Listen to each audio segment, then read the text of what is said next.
que muy amablemente se ha prestado a volver a hacer otra sesión, el poderlo repetir.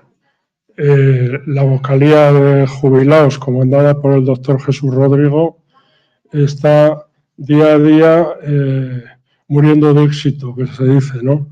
Entonces, pues agradecemos su asistencia y su aceptación y esperemos que poder seguir así y poder dar muchas más charlas que yo creo que son de gran interés. Al doctor Pedro Abaigar le va a presentar nuestro vocal de jubilados, el doctor Jesús Rodrigo. Buenas tardes.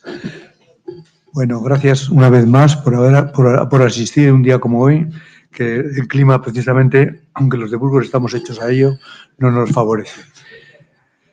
Bien, hoy vamos esta es ya la tercera charla de este curso. Estamos haciendo, como sabéis, todos los últimos jueves de cada mes, hasta mayo, a las 6 de la tarde. Y por lo que se ve, dado el éxito que está teniendo y que hay gente que se queda fuera, pues en este caso, el doctor Pedro Abaigar, que es el ponente de hoy, se ha prestado a repetir esta charla el próximo jueves, a las 6 de la tarde. Bien, la charla de hoy es cómo prevenir la enfermedad renal.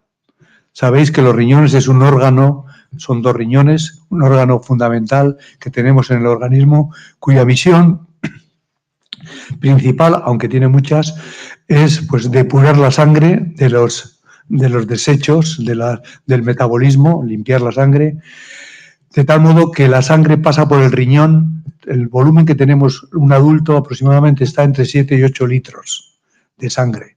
Bueno, pues estos 7 o 8 litros están circulando continuamente y pasan por el riñón, se calcula que 190 litros al día. Entonces los riñones lo que hacen es depurar la sangre, producir la orina, controlar el agua, la cantidad de agua que tenemos en el organismo que necesitamos, electrolitos, vitaminas, perdón, y otras sustancias que el don Pedro nos dirá. Es fundamental el riñón entonces para la vida. Afortunadamente, hoy día, dado los avances de la medicina, aunque haya un fallo renal, pues suele tener remedio. Bien el trasplante, bien la hemodiálisis, etcétera, etcétera. Don Pedro Abaigar, que es nuestro compañero de hoy, es un médico que acabó en el año 76 en la Universidad de Zaragoza. Se formó en el Hospital de Cruces, hizo el MIR de nefrología, y seguidamente, a partir del año 81, vino a trabajar al Hospital General Yagüe de Burgos, como médico adjunto. Posteriormente, a partir creo que de 2011 o un poco antes, fue jefe de sección de nefrología y después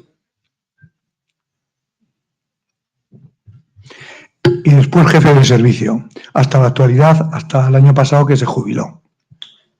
Siempre se ha dedicado a la nefrología, ha sido un compañero que ha trabajado siempre en Burgos, ha participado en el hospital, siempre ha estado en alguna comisión, bien en comisión de biblioteca, de investigación, etcétera, etcétera, de formación de residentes, es doctor por la Universidad del País Vasco, ha organizado 2 congresos relacionados con la nefrología, congresos nacionales me refiero, es decir, que es una persona que tiene un prestigio, ha publicado pues lo menos por encima de 40 artículos y comunicaciones científicas, es decir, que domina el arte de la nefrología. Entonces, tenemos la suerte de que nos va a divulgar sus conocimientos y nos va a hablar de este tema de la enfermedad renal. La enfermedad renal ya no lo va a contar él.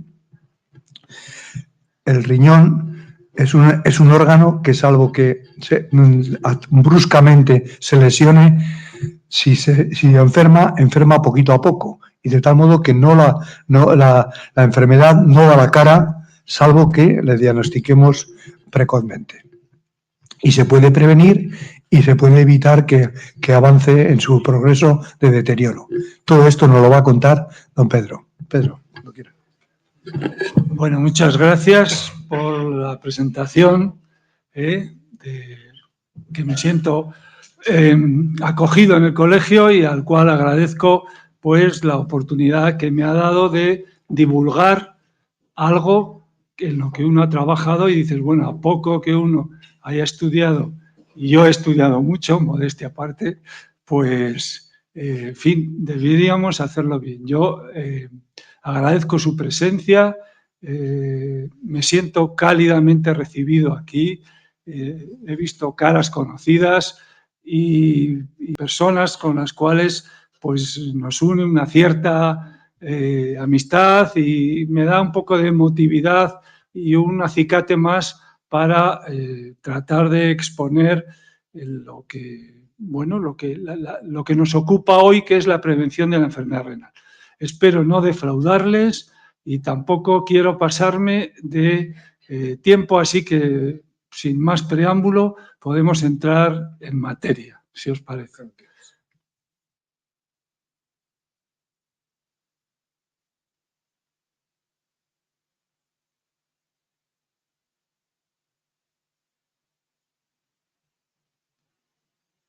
¿Se oye ahora?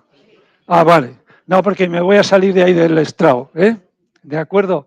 Bueno, como el tema que nos ocupa, vamos a hablar de la prevención de la enfermedad renal crónica en general. Voy a hacer una exposición bastante básica, pero es inevitable que algunos temas o algunos terminología pues sea un poco médica o paramédica, pero he procurado adaptarme un poco a lo que el conocimiento que creo que nos viene a todos.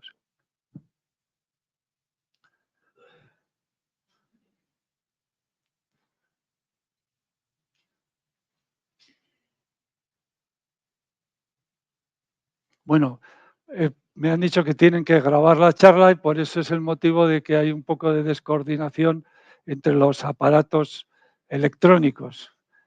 Que bueno, la hemos estado probando, funciona bien, pero es lo que pasa con las... ¿eh?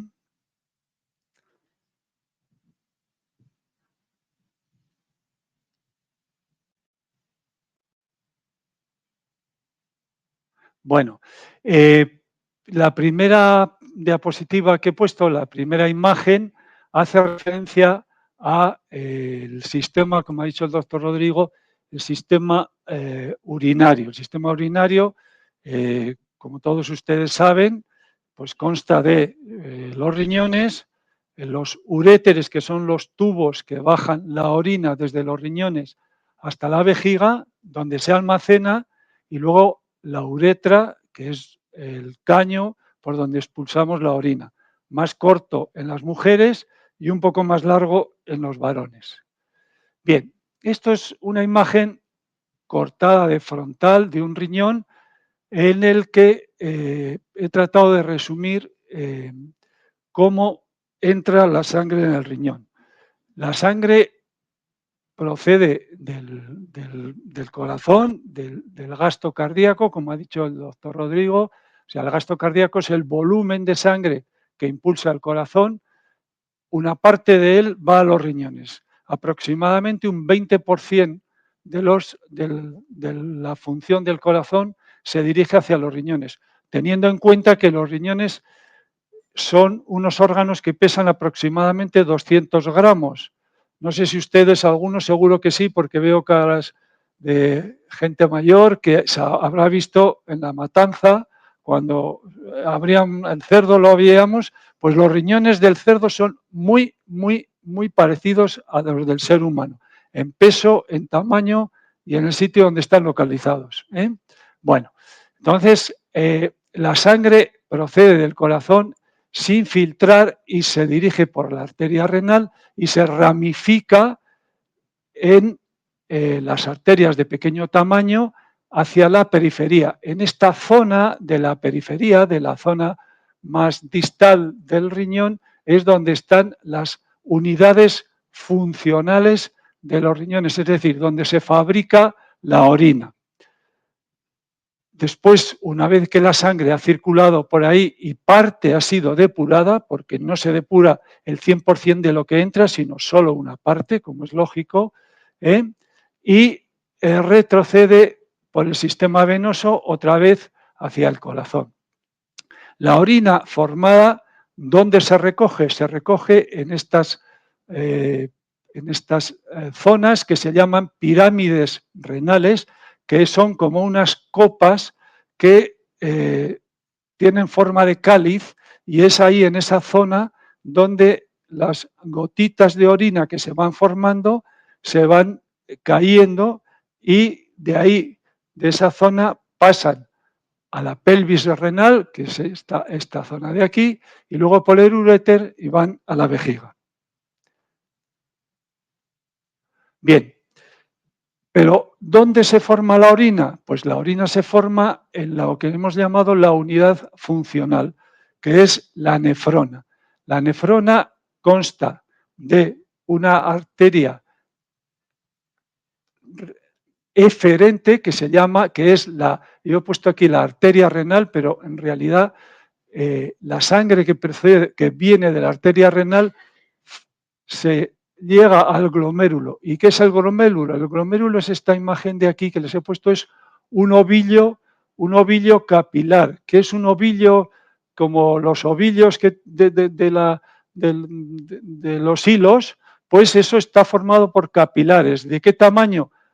Muy finos, mucho más finos que un pelo, muy, muy finos. Bueno, pues esos capilares, la sangre llega por la arteria eferente, y esos capilares están dentro de un ovillito que está recubierto por esta capa, que es esta zona de aquí, que se llama la capa basal del túbulo, que es donde se recoge el ultrafiltrado. ¿Qué quiere decir ultrafiltrado? Pues que estos capilares tienen una membrana que se llama membrana, que tiene una función semipermeable, que deja pasar los solutos que van disueltos en la sangre y el agua, pero no deja pasar la sangre ni las proteínas. Es como un cedazo, como una criba. Entonces, de ahí se separa el agua y los solutos que circulan por el túbulo. Aquí se establecen una serie de procesos de absorción y de secreción de sales y de agua, que no voy a entrar a discutir, y después, posteriormente, regresa por la vena renal, y la orina, una vez formada, se elimina por estos túbulos que desembocan ¿dónde? En las pirámides que hemos visto antes, en las imágenes que hemos visto antes.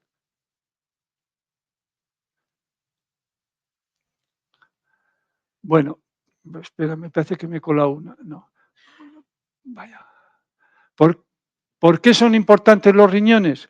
Pues son importantes porque, como estamos diciendo, eliminan los desechos y el exceso de líquido del cuerpo.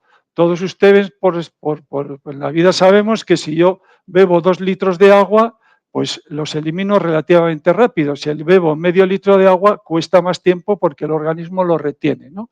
Bueno, y además mantienen el equilibrio de todas las sales y minerales que comemos, pues el calcio, los magnesio, el potasio, las sales que van en la comida.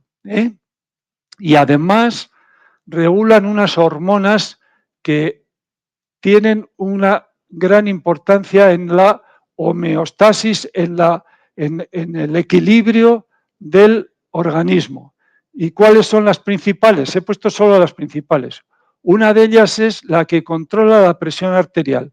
La presión arterial se controla en los riñones. Los riñones tienen un problema, que son capaces de controlar la presión arterial, pero también, si se alteran esas hormonas que regulan la presión, también producen hipertensión. De hecho, muchos pacientes que tienen enfermedad renal producen hipertensión. Y decimos que los riñones se comportan a veces como víctimas y villanos, es decir, que a veces sufren la presión arterial y otras veces producen la tensión.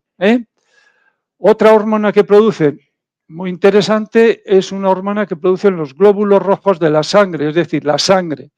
Ustedes habrán oído hablar de los deportistas que se ponen sustancias para mejorar el rendimiento.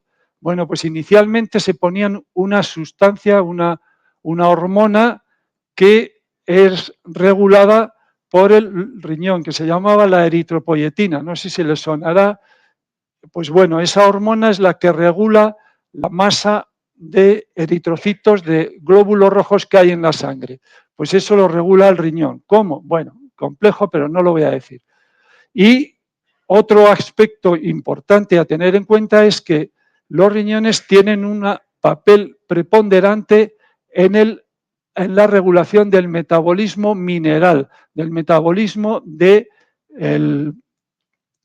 óseo, a través de la regulación del calcio, del fósforo y de la vitamina D, de tal forma que pacientes que tienen enfermedad renal tienen riesgo o pueden tener fracturas y otros trastornos de los huesos. ¿Cómo funcionan los riñones? Bueno, pues ya les he adelantado un poco, pero de todas maneras voy a volver a repetir para que nos hagamos una idea. Cada uno de los riñones está formado por 1 millón de unidades funcionales que se llaman nefronas, que es esta imagen que les he puesto antes. Esta es la nefrona, digamos que es el meollo, la unidad importante que forma la orina. Y la nefrona está compuesta, ya se lo he comentado, por el glomérulo, que es el ovillito que hemos visto antes, y por el túbulo, que son estos tubos que están dibujados aquí de color naranja, amarillo-naranja. El glomérulo, la única función que tiene es filtrar la sangre, o sea, se comporta como una criba, como un cedazo, y filtra la sangre, pero deja pasar el agua y los solutos que forman la sangre, pero no deja pasar ni las proteínas ni los elementos formes de la sangre, que son las células, y otros elementos que vayan, las plaquetas, etc. Entonces, eso es la principal función que tiene el glomérulo, es decir, se comporta como una criba, como un cedazo. Y luego, el túbulo lo que hace, que es toda esta zona, lo que hace es absorber o filtrar los productos que se hayan filtrado y eliminar o no los desechos a través de la orina. Bueno, ¿qué exámenes básicos necesitamos para valorar la función de los riñones? Pues he puesto únicamente estos dos. Uno, que es un análisis de sangre, que esto se hace de modo rutinario ahora cada vez que vamos al médico. Y en el análisis de sangre, ¿qué medimos? Se miden varios parámetros, pero únicamente les he puesto uno de ellos, que es la creatinina, que les suene. Antes se medía la urea y se medían otros parámetros, pero ahora se miden también, pero el principal es la creatinina, en base a la cual se calcula la tasa de filtración, es decir, la función de los riñones. Y en un análisis de orina se mide la presencia de albúmina en la orina, que es un indicador clave, como he puesto ahí, de daño renal. ¿Por qué? Porque la albúmina es una sustancia que no tiene que pasar por el filtro que les he comentado. Si aparece albúmina en la orina es que el filtro está alterado. ¿De acuerdo?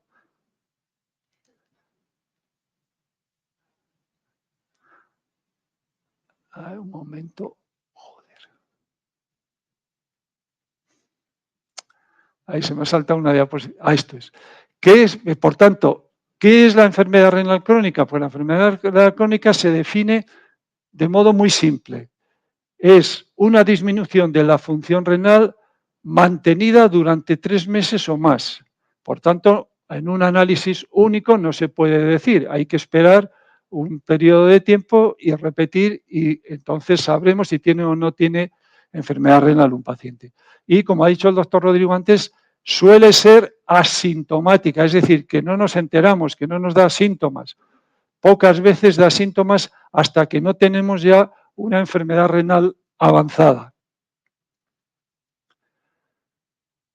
Vuelvo a repetir en esta diapositiva lo mismo, que en las primeras etapas de enfermedad renal los riñones dan muy pocos síntomas, de tal manera que podemos no enterarnos de que tenemos una enfermedad renal hasta que no tengamos estadios muy avanzados de la enfermedad. Por el contrario, hablamos de insuficiencia renal cuando hay un estadio avanzado de enfermedad que ya en el cual el riñón no realiza las funciones para las que está creado, y como eliminar los desechos, y por ello a veces es necesario recurrir en estadios muy avanzados a la diálisis o al trasplante, que hoy no toca hablar.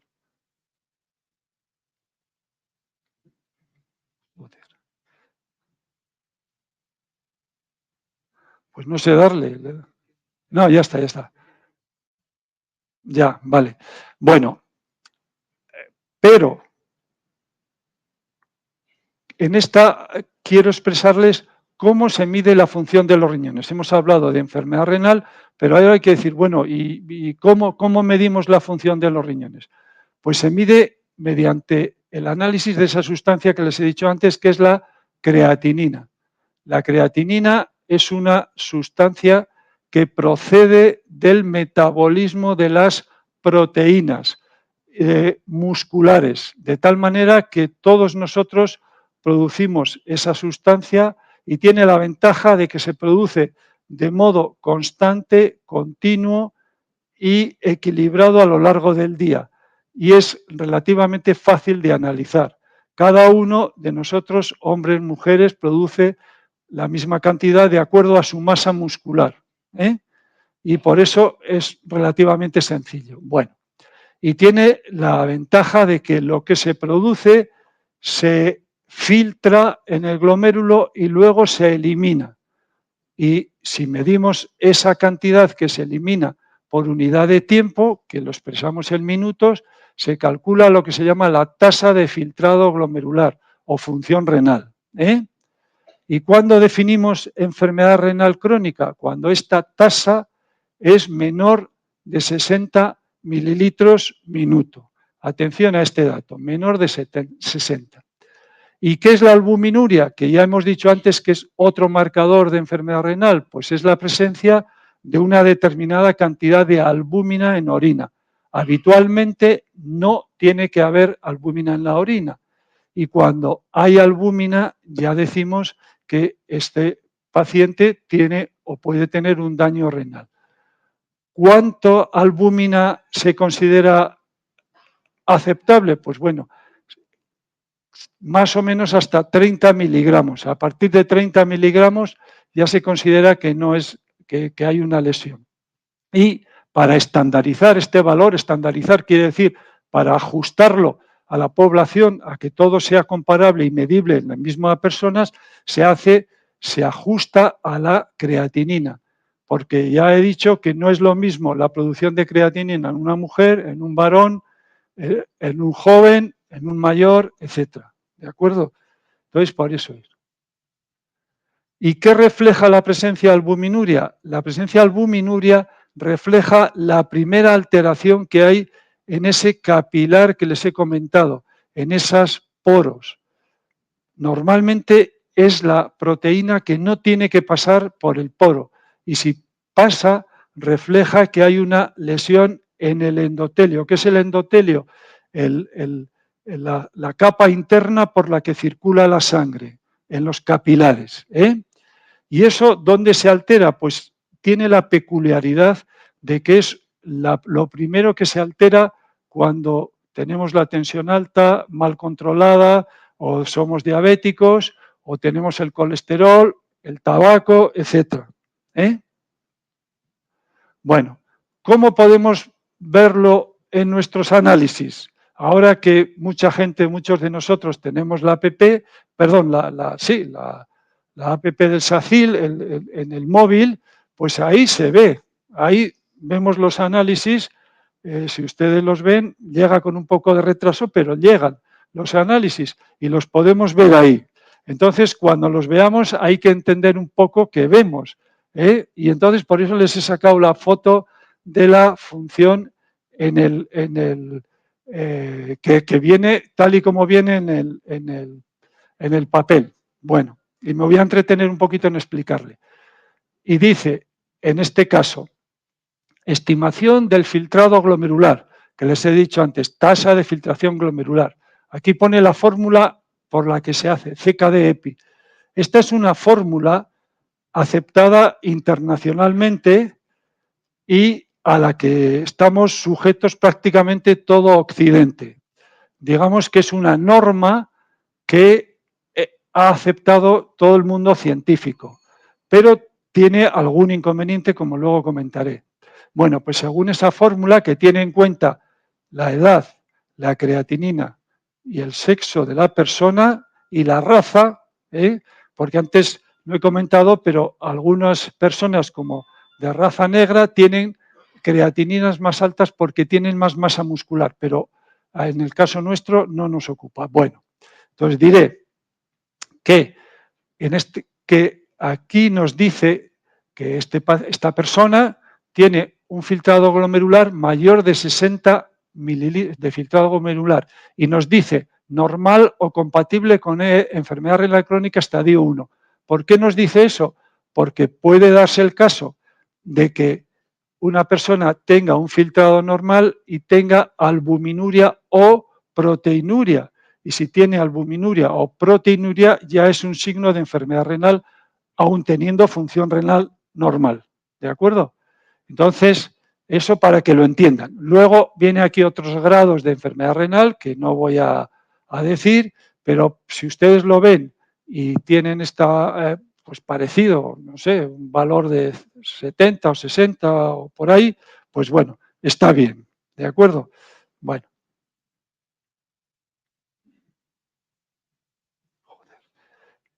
Ahí. Bueno, y también podemos ver en el mismo volante, en la misma app que nos sacamos, podemos ver la albuminuria. Y este es otro caso en el cual vemos que la albúmina en orina es 23 miligramos por litro, pero no nos dice nada, por eso se ajusta a la eliminación de creatinina. ¿Ve? Y se ajusta y se dice miligramos de esta sustancia por gramo de creatinina. Esto es cuestión de hacer un cociente que es fácil. Esto lo hacíamos en el bachiller. Oye, el miligramo dividido por tal, hay que multiplicar. Se puede hacer, vamos, que lo hacemos. Y entonces, en este caso dices, pues esta persona tiene un poquito alta este cociente, lo cual quiere decir, ya nos dice aquí, que dice paciente incluido en protocolo de detección precoz de enfermedad renal. ¿De acuerdo? Bueno, sin embargo, hay una cosa que esta fórmula no tiene en cuenta, que es el envejecimiento renal, y del cual voy a hablar un poco. Bien, a medida que cumplimos años, nuestro organismo envejece, y envejece no solo la piel, no solo los pulmones, no solo los huesos, sino también los riñones. De tal forma que la cantidad de tejido renal, que he puesto aquí una figura de un riñón normal de un adulto joven, nada tiene que ver con la cantidad que hay en una persona mayor. Y, por tanto, dentro del envejecimiento natural, es decir, fisiológico, es decir, normal, dentro del envejecimiento normal hay una cierta atrofia de la parte esta cortical, de la corteza de los riñones, que es donde están la mayoría de esas unidades funcionales que les he dicho antes, de esas nefronas. Están localizadas aquí en la corteza y se atrofian. Y si se atrofian, no funcionan. Y si no funcionan, pues disminuye la función renal y entonces disminuye la tasa de filtración glomerular con el envejecimiento, de tal forma que hay personas sanas mayores de 70 años que a veces son identificadas erróneamente como enfermedad renal crónica si solo analizamos la tasa de filtración glomerular. Esto es típico, por ejemplo, de las mujeres de 80, 85 años, 87, 84, digo mujeres porque tienen menos masa muscular y en ellas disminuye teóricamente la función renal, que es verdad, pero no tienen enfermedad renal. No se les debe acusar de enfermedad renal porque no tienen. Y por tanto, esta es una controversia que está en la literatura médica, vamos, que no es solo que yo la haya querido exponer aquí, sino que es una controversia que hay en el sentido de que con tasas de 45 a 60, a 59, en ausencia de albuminuria, si no hay albuminuria, yo, en mi opinión, no debiéramos decir que esas personas tienen insuficiencia renal. ¿De acuerdo? Y a veces los médicos lo decimos, de tal forma que aproximadamente la mitad de las personas mayores de 70 años sanas, repito, tienen una tasa de filtración menor de 60. Pero si está entre 45 y 60, no debiéramos decir que tienen enfermedad renal, lo cual no quiere decir que no haya que tenerlo en cuenta a la hora de si hay que administrar medicamentos o hay que administrar fármacos, que sí que hay que ajustarlos a la función renal, pero eso es diferente.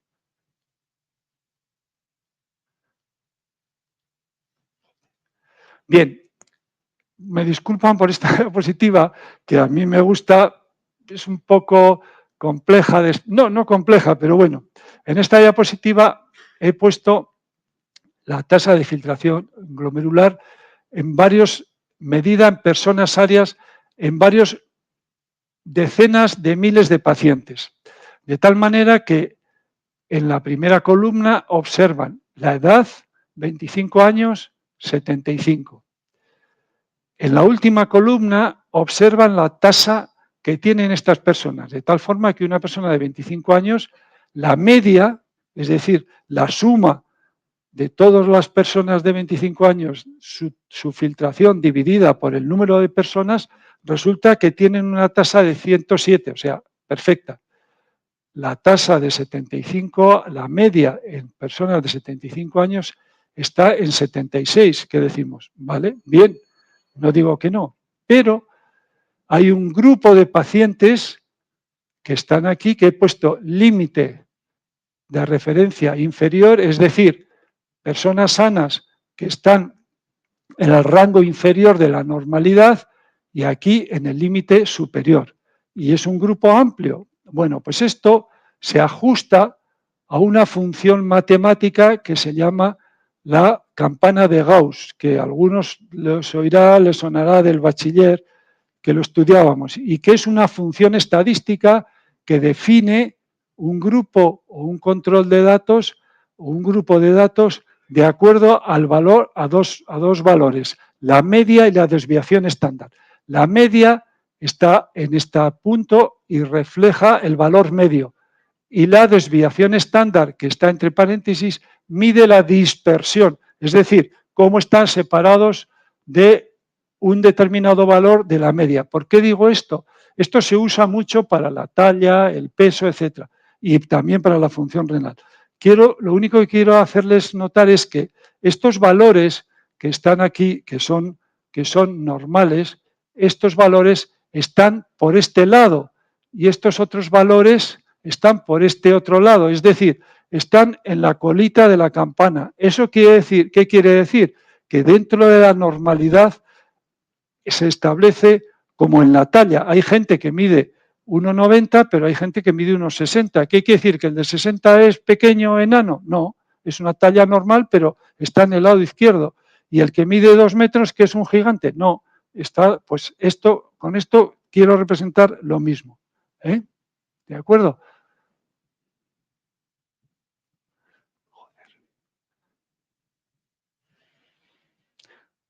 Oye, ¿no?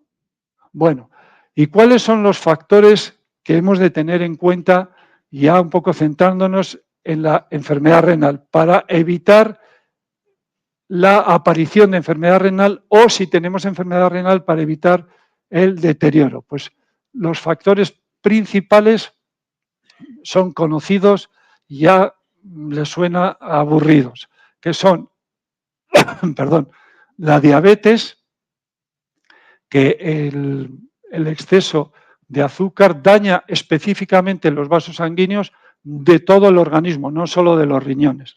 El colesterol, que también daña principalmente las arterias de gran tamaño.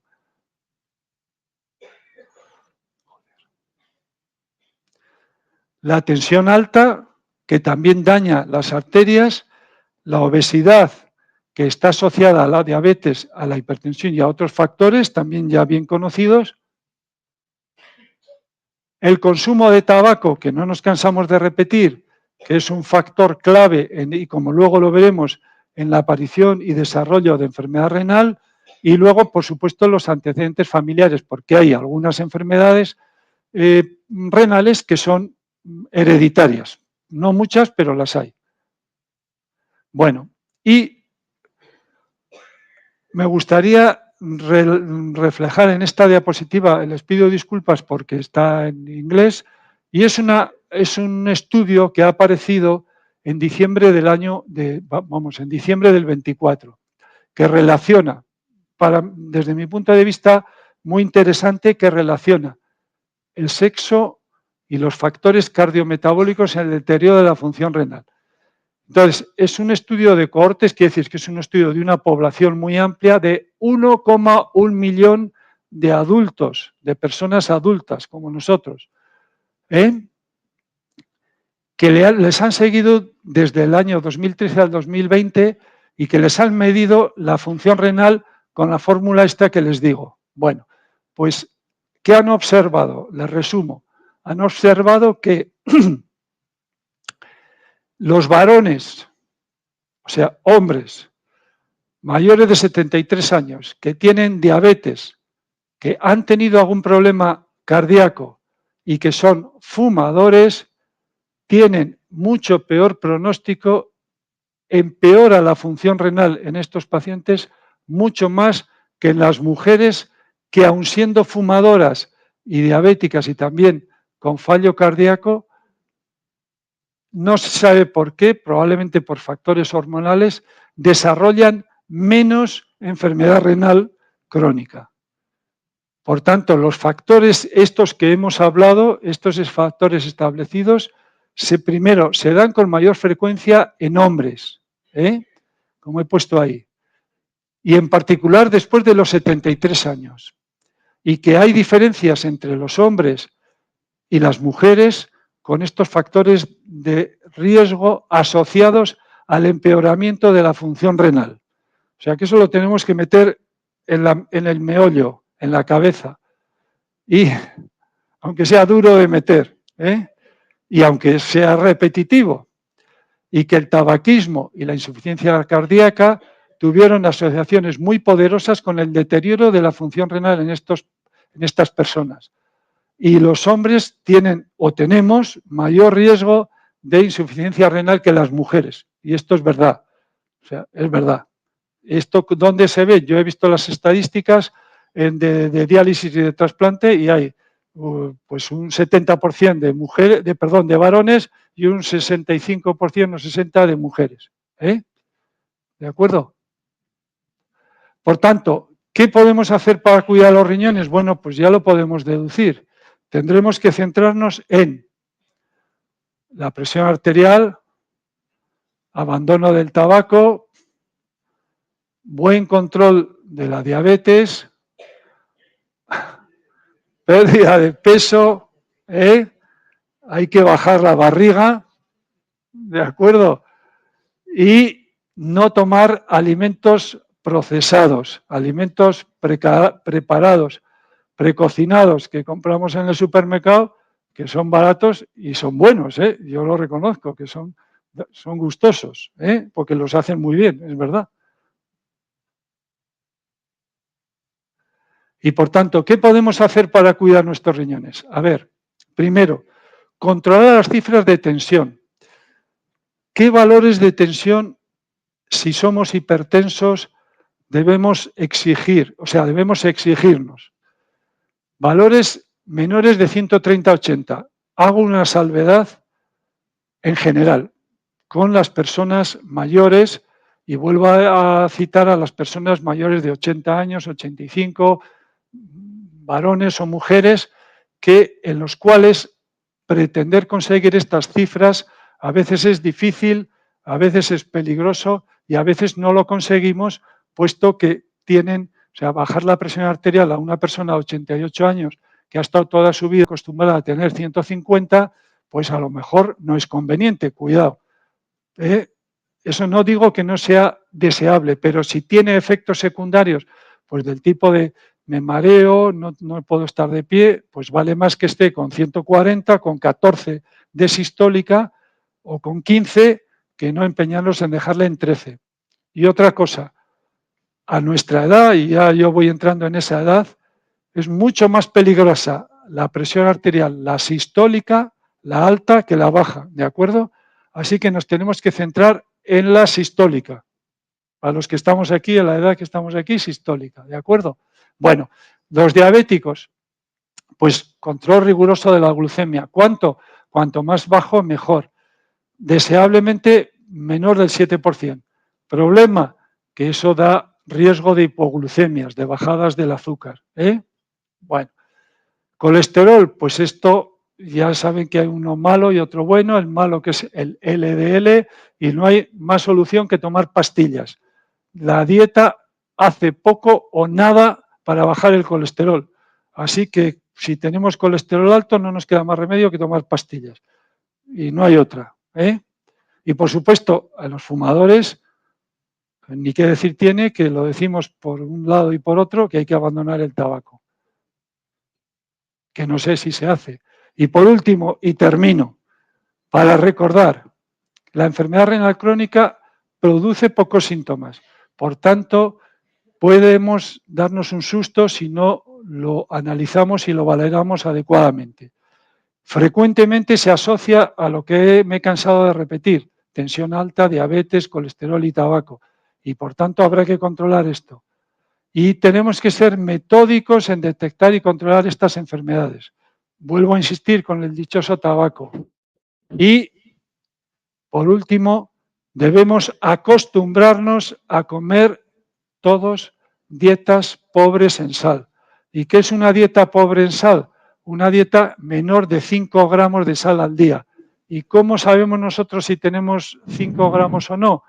Basta con no echar sal en las comidas, no sazonar los alimentos que cocinamos o que cocinan. No echar sal, no echar avecren, ni echar Starlux, ni nada de eso. O sea, cocinar sin sal, porque muchos alimentos ya llevan asociada la sal. Y con esto espero no haberles cansado y doy por finalizada la charla. ¿De acuerdo?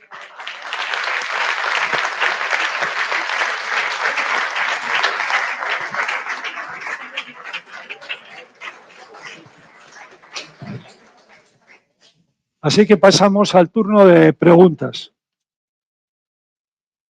Pero voy a quitarme esto. Sí, ¿Alguien quiere preguntar? a ver, alguien, mira, hay una señora. Bueno. Bien, bien. Corto, sí, bueno. No, que no, yo no quería. Hola, buenas tardes. Bueno, no sé si realmente esto le compete a usted, pero a mí en mayo del 2023 me hicieron una ecografía y me vieron una piedra en la vejiga. Sí. Como hace 2 meses o así, después de insistir muchísimo y muchísimo, porque tengo dolores, me han hecho otra ecografía, me han encontrado otra piedra. Y también me han encontrado, se lo digo que lo tengo aquí apuntado, un quiste renal parapiélico izquierdo. Tengo consulta con el urólogo, que no sé si realmente es quien me tiene que ver. Sí. ¿Qué le puedo ya exponer a este señor? Porque ver. ya estoy cansada Sí. y dolorida. Le entiendo. Vamos a ver. Y cabreada.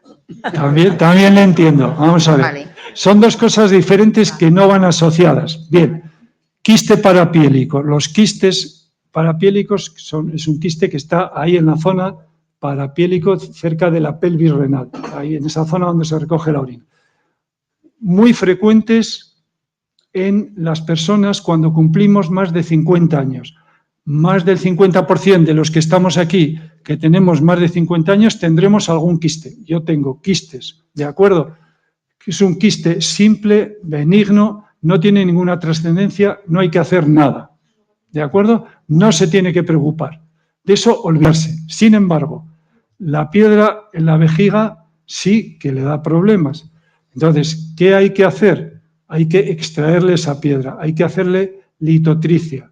Eso lo hace el urólogo. Y usted le dice, oiga, yo quiero que me quiten la piedra, que me molesta. Y eso se hace, ahora se hace endoscópicamente, es decir, metiendo por la uretra, por el caño de la orina, se mete un cistoscopio, se mete un láser, se rompe, se fragmenta y se elimina relativamente sencillo. ¿Problema? Pues supongo que habrá mucha gente y la lista de espera, pues lo de siempre. Mi consejo, vamos, si la tuviera yo, me la quitaba sin ninguna duda. Es que llevo ya muchos años Pues, y nadie me ha hecho caso. Pues- Nadie me ha hecho caso. pues tiene que dar la vara, como dicen No, los ya la he chicos. dado. Y he insistido mucho y he conseguido que me vea un especialista. Pues hay que Estoy extraerla. muy cansada y no duermo de dolores. Ya, hay que extraer la piedra. Y eso es relativamente, o sea, hablo relativamente sencillo. ¿De acuerdo? Vale, gracias. No es grave, pero es molesto.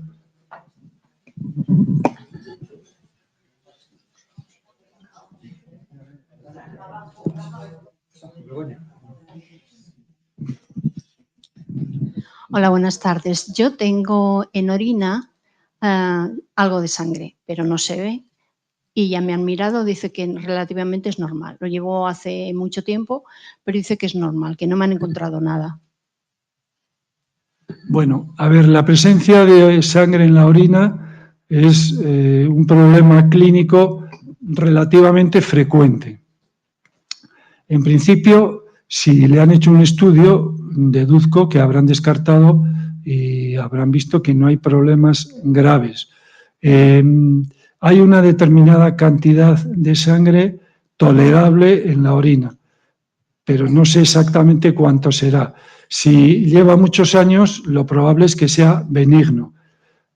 La sangre en la orina puede proceder de la vejiga, de los uréteres, de los riñones o del glomérulo.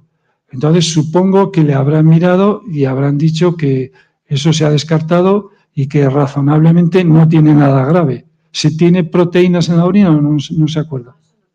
No le han dicho. Bueno, pues si está bien, pues tendremos que creer que está bien. Le habrán hecho unas pruebas de imagen. Bueno, pues me estaría relativamente tranquilo. Hola, buenas tardes. Yo tengo un problema de riñón, pero es por problema vascular. Tuve unas molestias, me hicieron una ecografía y han visto que un riñón no me funciona bien, se me ha quedado pequeño.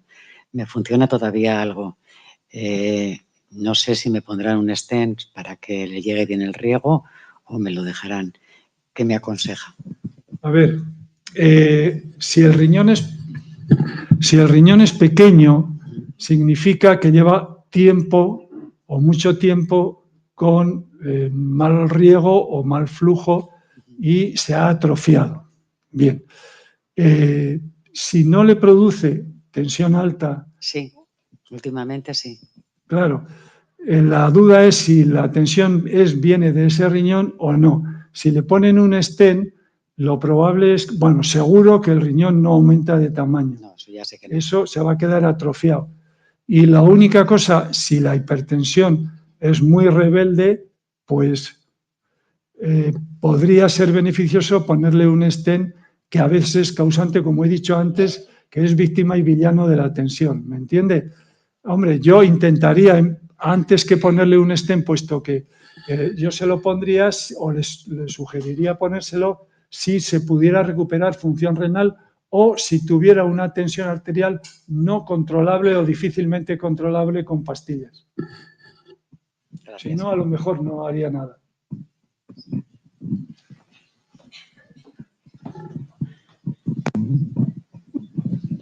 Buenas tardes. Sí. Le quería comentar, usted es nefrólogo, pero vamos, a mí me han dado cita para urólogo para el 2025, para noviembre, o sea, este año, para noviembre. Bueno, entonces yo lo que pasa es que orino mucho.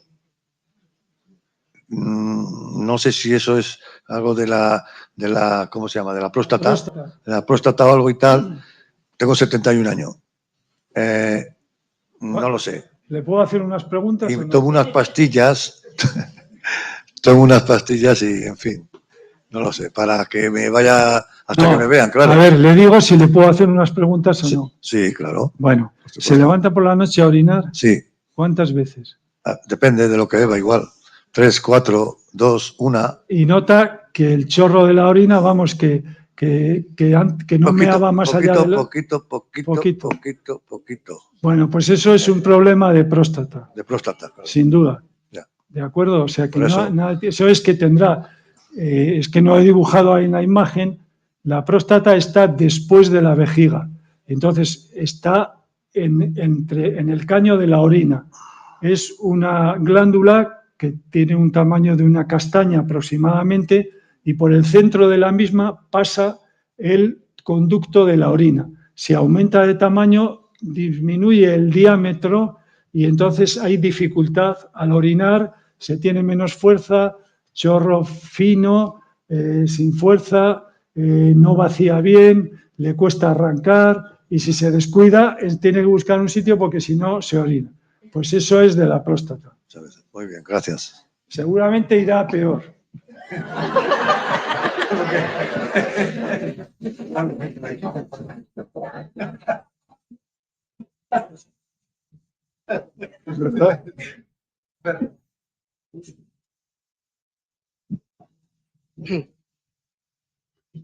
Hola, ¿qué tal? Buenas tardes. Gracias por atendernos, muchas gracias por todo. Bueno, a mí me han diagnosticado microhematuria y microalbuminuria y 51 HTS dismórficos y luego probable NFI-GA. Sí, probable glomerulonefritis. A ver, le explico. Un poco enlazando con la de la señora que usted me ha dado más datos. A ver, eso que tiene usted seguramente es una lesión leve del ovillito, del glomérulo. Del glomérulo, de lo que le he explicado antes.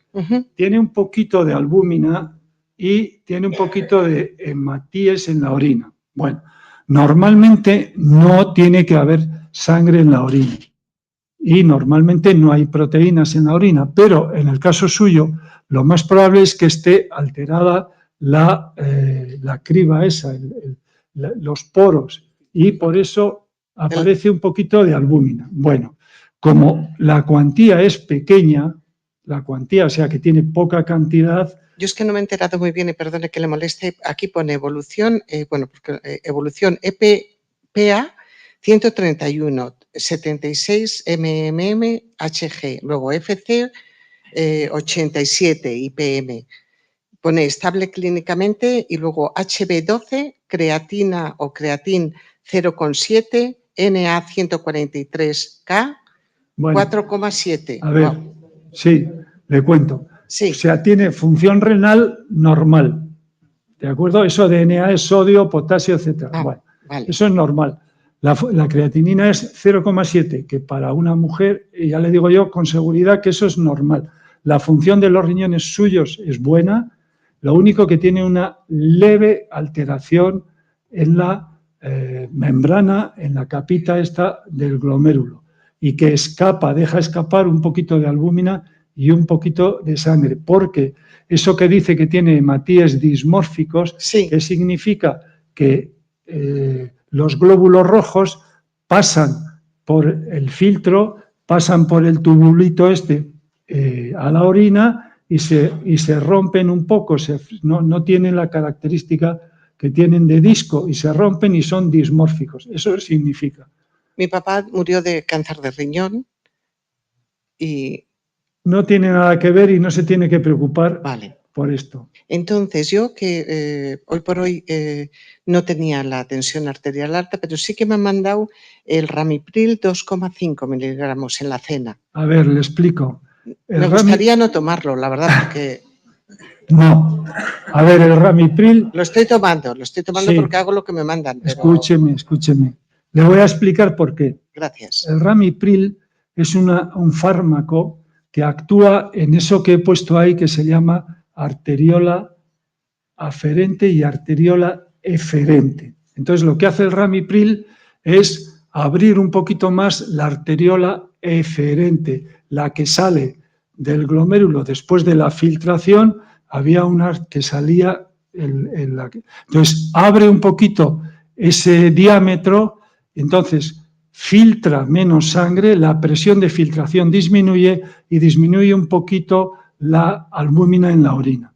Pero en años que me han hecho, no, o sea, permanezco un poquito peor a lo mejor, o bueno, esto es cuestión de la edad. Porque eso disminuye un poquito la filtración, que a lo mejor antes tenía una creatinina de 0,6 y ahora tiene una de 0,8 o 0,9. Pero yo, si fuera usted, lo tomaría. O sea, lo tengo que tomar y Sí. Luego, pues no preocuparme también. Así es. Seguro, ¿no? Seguro. Lo de no preocuparme. Sí. Lo de no preocuparme me gusta mucho. Bueno, pues muchísimas gracias. Es un placer. Gracias. A ver.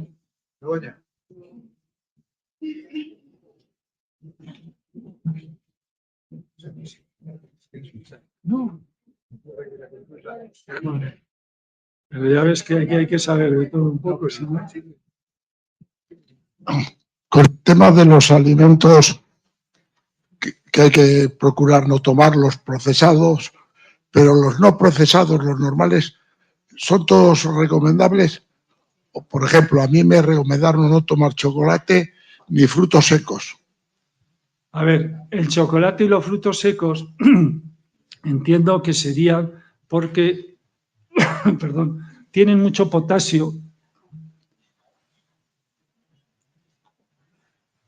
Entiendo que sería por eso, pero en principio con función renal normal y sin tomar fármacos que dificulten la eliminación de potasio, yo no veo razón para eliminarlos o para no tomarlos. No veo razón lógica. Ahora, si me dice, pues yo tengo una función renal del 25%, entonces sí, pero si no, no. ¿De acuerdo? O sea que yo no lo restringiría, vamos, nadie nos damos un atracón de frutos secos. Digo yo, no sé. Que vamos, que si te tomas un aperitivo con un poco de frutos secos, pues perfecto. ¿Y los torrendos?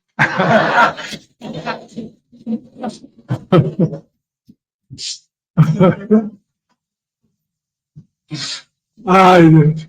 A ver. Sí, a ver.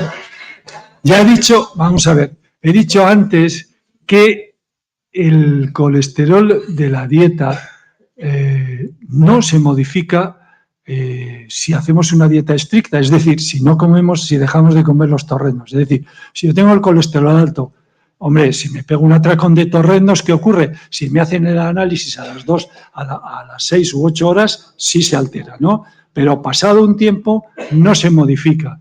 Entonces, yo no veo razón para quitarlos por eso, porque tengan o no tengan colesterol, Julián. O sea que yo los como, me saben buenísimos y me gustan cada vez más. ¿Qué quieres que te diga?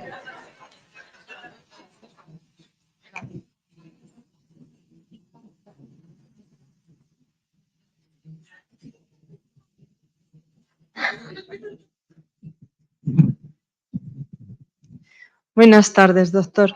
Le quería preguntar cuánto agua habría que beber por día para que sea saludable, porque a veces he oído 1 litro, 2 litros, incluso más. Y hay quien dice, no, eso es demasiado trabajar el riñón. Entonces, no sé cuánto así por día lo que es recomendable.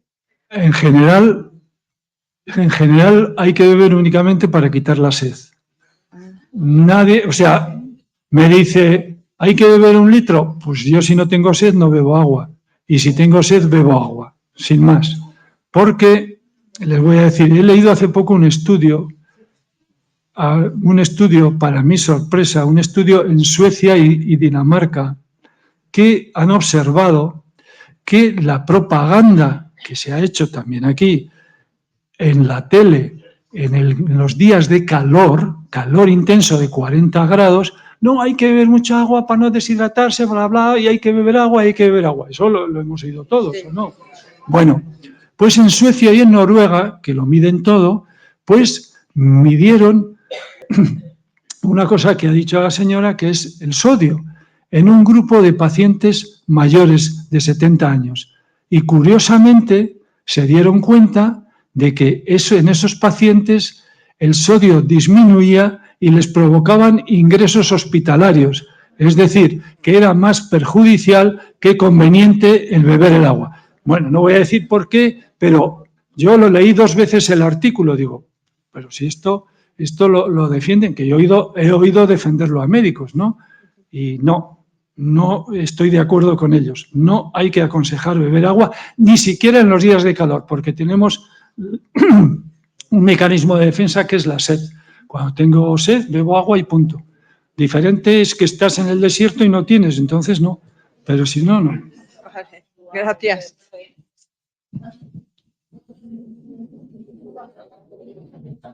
¿Verdad? Me sorprendí. Claro. Y lo leí, joder, era un artículo.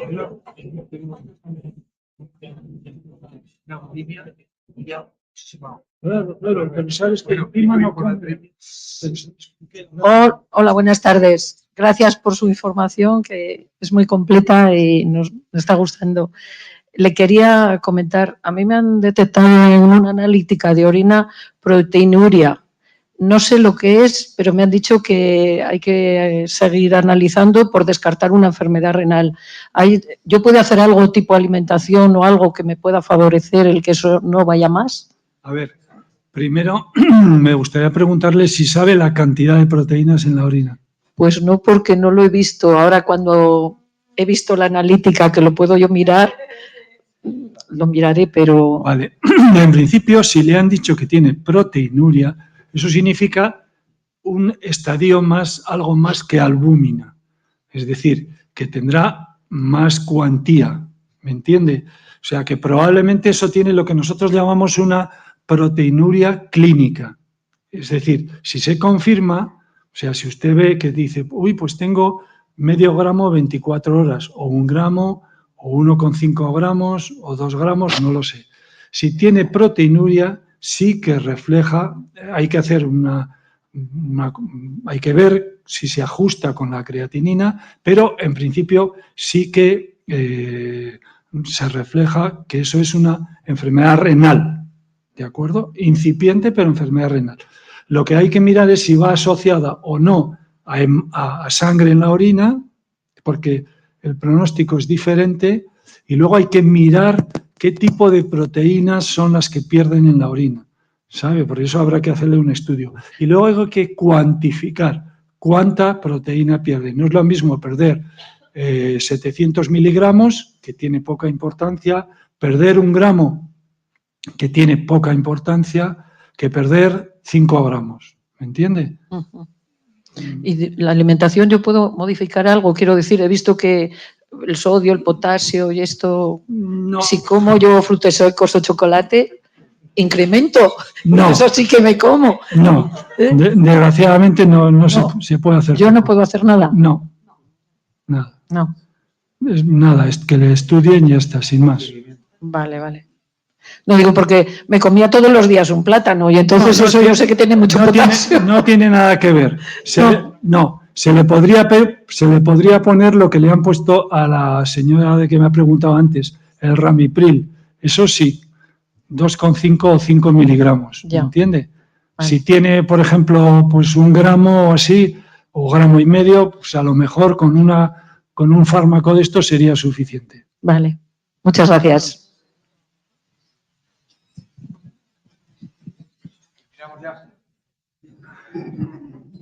Bueno, pues dar las gracias primero a don Pedro, que lo ha hecho muy bien y nos hemos...